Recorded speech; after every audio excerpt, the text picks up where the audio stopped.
Hi everyone, welcome to the weekly review of USDJPY for the first week of February. What we are expecting on this pair is an upside move.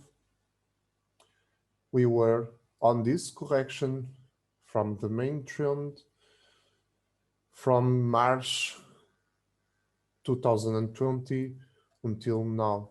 Okay, we had this explosive move, as you can see, to the upside. And this is just a correction from the main move. Basically a bullish flag in the weekly time frame.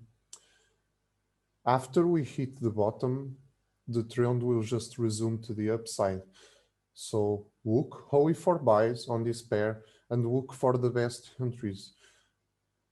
Try not to chase the price and enter at every retracement that the price will get. Our first target now will be 105, 400, 105, 106, and 400. Okay. When we hit this target, the price will probably drop a bit for another retracement, for another buy entry.